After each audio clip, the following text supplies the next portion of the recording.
go. Squad up, never roll alone. And we gon' ride on forever. We ride out together. Pull up right in your zone. Take over the street, that's how we roll. And we gon' ride on forever. Hi guys, my name is Trevor Former and thanks for watching this video, which marks the 21st anniversary of the death of three-time world champion from Brazil, Ayrton Senna. The 1994 San Marino Grand Prix race day on Sunday, May the 1st, 1994 was a terrible day, following the death of Austrian driver Roland Ratzenberger and now Ayrton Senna, who collided with the wall at Tamburello, a corner at the Imola circuit, the Autodromo di Enzo Ferrari, in the Rothermans Renault Formula 1 car from Williams. Today I'm going to reflect on some of the greatest moments, in my opinion, from the three-time world champion from Brazil.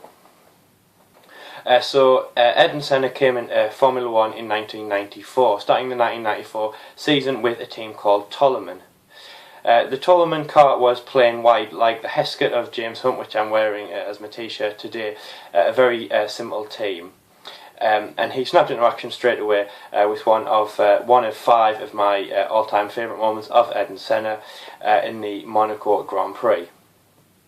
Ayrton Senna qualified 13th in the qualifying for the Monaco Grand Prix, which was an alright position considering the speed of his car compared to other people. The race day, it started to rain. It's a hard circuit at the moment. It was harder then with the closer proximity of the barriers, and it started to rain, making the conditions terrible. Drivers spinning out left, right and centre. Ayrton Senna battling his way through from 13th, lap after lap, chasing people, taking laps out of big faces such as Nigel Mansell and Niki Lauda, catching up to Alain Prost. Alain Prost was the leader at the Monaco Grand Prix, as he was a dominant force, nicknamed the Professor, before Ayrton had even come into Formula 1. Chasing him, he was up on Alain nearly every single lap for about 5-6 laps that he was chasing him. Ayrton deserved to first place and he would have caught him, but what the organisers did from a safety point of view is they thought outside the box from a technical regulation and brought out the red flag to abandon the race, and the checkered flag, which meant to stop it. Ayrton actually crossed the line, and if any of you have watched the film Senna, if you haven't, I highly recommend it. It shows it on there. What actually happens is that Alain slows down in front of the man waving the checkered flag, when Ayrton goes past, thinking that he's won, because, you know, from racing it now, you cross the line, you pass the checkered flag when you you win the race. That's how it works. Anyway, so Ayrton thought he'd won. Unfortunately, he hadn't. Again, maybe that's why he was called the Professor. Alain Prost was called the Professor, thinking outside the box, just as a professor at university or at school would do. So unfortunately, he was robbed of a win. It could have been a fantastic start to his ever-growing 10-year career in Formula 1, but he got his first podium, and absolutely fantastic. He finished that year on an absolute high. My second out of 5 all-time favourite moments of Ayrton Senna, and I think everyone remembers this, was in 1989, the Japanese Grand Prix. Ayrton Senna was driving for McLaren as Alain Prost. Two teammates butting heads, Webber and Vettel, more recently Hamilton and Rosberg. Anyway, so they were coming into Dunlop Corner, which is one of the penultimate corners before they come into the pit straight, and they crashed. What actually happened was that Prost was leaving the race. Senna had caught up to him. Drivers leaving each other no gaps. Senna and Prost came into the corner, and as Prost turned in, hit Senna, and then that was it. They were both out of the race. Prost couldn't get his car started again, so he abandoned the race. He was pushed to the side by the marshals, got out, but Senna got his car started again. At that point, it was just a button to press. He got his car started, and he was signalling for the marshals to push him. They pushed him out. They pushed him through the side runoff zone, which missed out the chicane, and then he rejoined the race. Prost would have won the 1989 Formula 1 World Championship, but he saw this happen and he thought, well, he's robbed me of a victory, he's not robbing me of a World Championship. So Prost ran to the scrutineering office and complained, just throwing left, right and centre excuses. And as an example from relevant terms, Rosberg in the Chinese Grand Prix saying, Lewis was holding me up, as an example. What had actually happened though was that Senna wasn't penalised for running into Prost.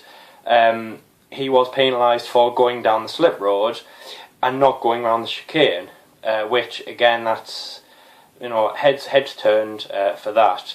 When they got onto the podium, it took a very long time for them to work it out. Prost was sitting there, kind of leaning back on his chair, looking at Senna when he came in, thinking, this something's going to happen here, with a bit of a grin on his face. And Senna just came in, was told this result, and how do you feel after that? That your teammate is, you never know, your teammate might have caused this, he might have sparked that, they might not have even seen it, but that was a terrible moment. Prost won the 1989 World Championship. Senna didn't, but he got his revenge in the following year, and it was cold-blooded. So the 1990 Japanese Grand Prix, it was the other way around. Senna was leading the World Championship, Prost was second. It was the second race of the it was the last race of the 1990 season. If Prost had finished the race, he would have won. But what happened was, on the first corner they collided. Senna ran Prost off the track. No one was penalised, both into the gravel trap. They couldn't get started, but at that point it didn't matter. Senna got out of his car with a big grin on his face because he'd won the championship.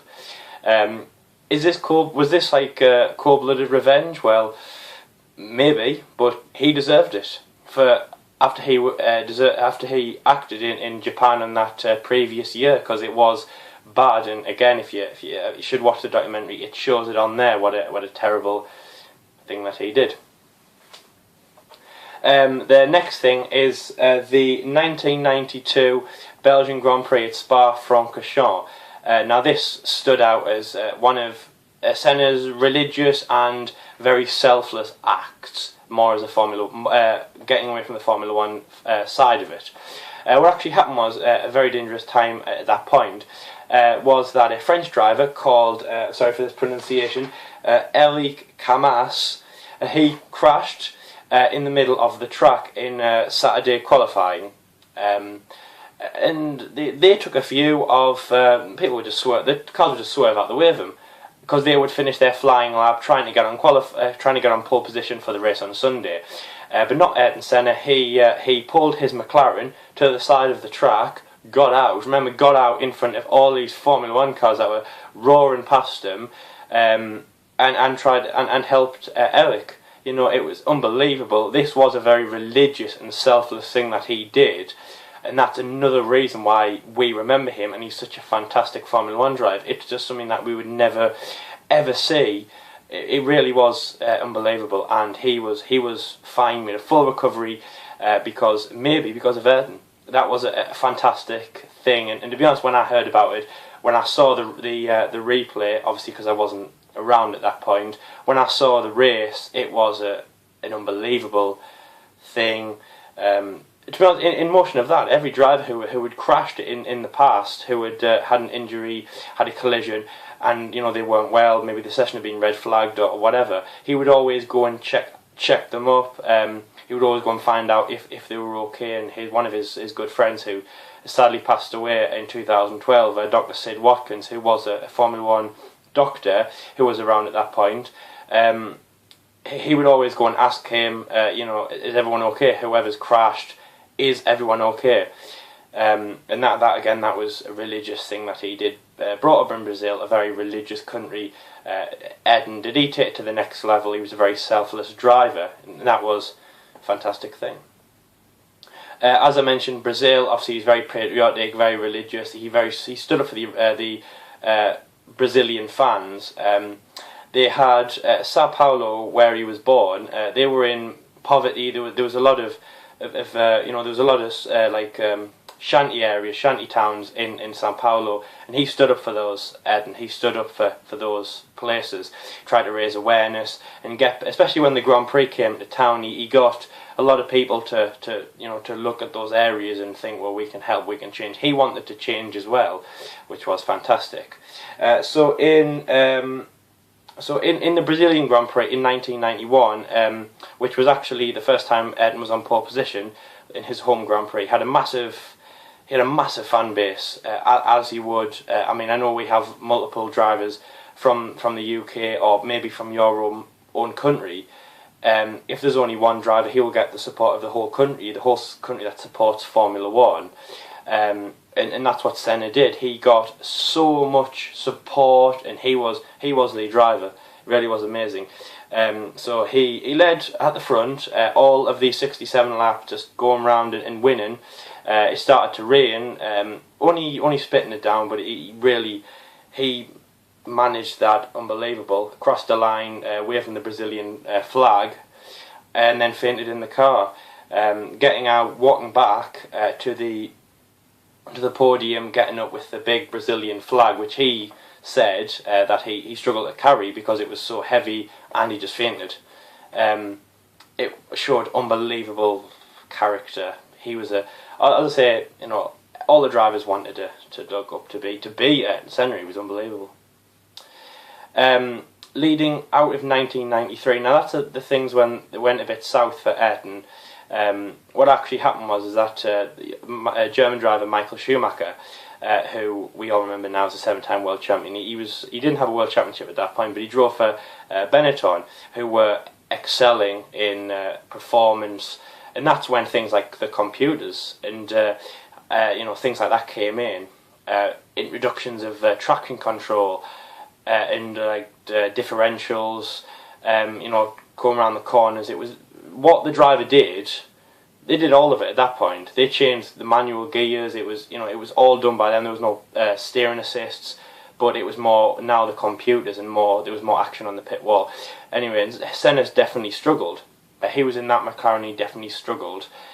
So for the 1994 season, he moved to Williams, where he thought would change. He would get his fourth world championship.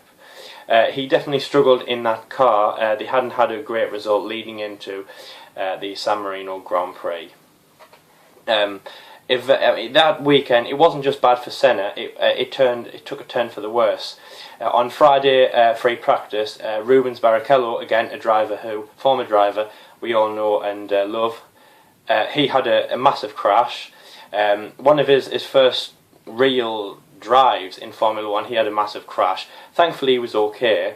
And then on the Saturday in free practice before qualifying, as I said earlier on, Austrian driver Roland Ratzenberger for MTV Sumtech Ford, he had a crash. He collided with a wall and sadly passed away. Ayrton was watching it on the screen in the garage, and it even showed us on the documentary as well. They were performing CPR on him in the car. He just walked away. He couldn't take it because he knew what had happened. It was horrible. It was a horrible sight, horrible thing to watch. He went to the hospital in Bologna, but he was gone, and that was a horrible time for Formula One, especially Ayrton. As I say, a very religious person. It was very sad. What I don't think many people know about what happened actually on the morning was that Ayrton Senna actually rallied the drivers up for a meeting on the morning to say, should we race? I mean, look, we've had crashes, we've had incidents all through the weekend, and we've now seen a death in Formula One. Should we race? It went ahead, but a lot of the drivers were walking around on the grid worried, should we do this? Ed went away in pole position.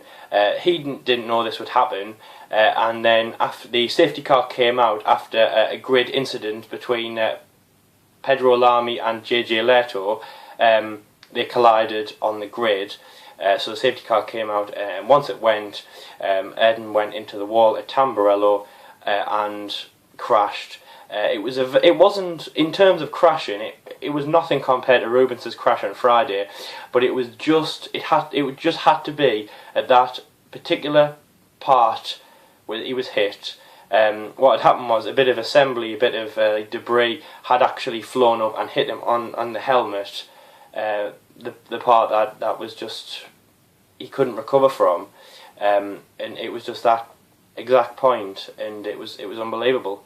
It was unbelievable for Formula One, for the team to be watching on the pit wall, for, as I say, his close personal friend, Professor Sid Watkins, to come over and see him. It was a terrible time. People on the grid, teammates, Frank Williams, obviously the owner and the team principal of Williams, even Alain, who was doing French commentary at that point, Damon Hiller's teammate, everyone was in shock. Just a terrible time, especially the people who have met Ayrton, who'd been close with him. Terrible time. He was flown off to hospital via helicopter to the hospital in Bologna, who had seen a Formula One driver that before the other day, and that must have been a terrible time for them as well. They restarted the race, the San Marino Grand Prix, which was maybe not a very good idea after 2 deaths in Formula One. That was really a bad call. Michael Schumacher won. He celebrated out the car, just a hand and say, yes, we've won, but there was no celebrations on the on the podium. In the press conference, it was very gloomy. It wasn't a nice thought. It wasn't nice to be there. It must have been absolutely terrible. The next race in Monaco, again, I'm not going to go into this for too much, but the next race in Monaco, after it saw another accident by Austrian driver Karl Wendlinger, when the Drivers' Association was formed by Niki Lauda, who in 1976 had been in his own near-fatal accident, and that's when Formula One really needed to step up its game. It wasn't an issue that just had to be put at the back of the mind. It really had to be stamped out at that point, and Formula One had got a lot safer. In so many ways it had. As I say, Professor Sid Watkins is amazing. He changed a lot of Formula One, and also he was a friend of Ayrton, so he knew that Ayrton wanted it as well. He knew, because Ayrton told him. He said, this needs to be changed, this needs to be changed, this needs to be changed, because it's all going to be safety. As much as he wanted to go fast and he wanted to win, he wanted the grid of pole position of number 1 to be changed to the other side on the racing line. He wanted to be fast, but on the other side, he wanted everyone to be safe. Sort of carrying out God's plan on Earth in the Formula One car, which was fantastic. So anyway, that was the great part of Ayrton Senna. He will always remain an amazing driver in Formula One. Everyone will still remember him. I think he's one of the greats for his battles. Everything was fantastic about Ayrton, the driver. He was unbelievable. His funeral in Brazil everyone came down to watch it. It was a very emotional time.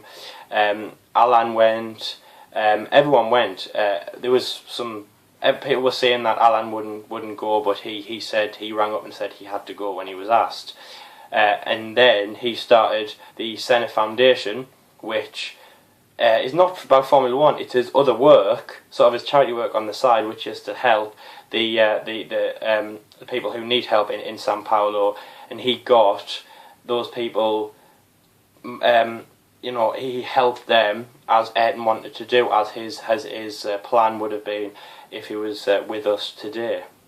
And after he would have left Formula One, I'm sure he would have still carried out his work, his missionary work, to transform the world and transform Brazil, as he did, as well as being a Formula One driver. So anyway, that's my video for today. A very sad and memorable, but also a very a day where you will reflect and think about the work that Ayrton has done today. Is really fantastic.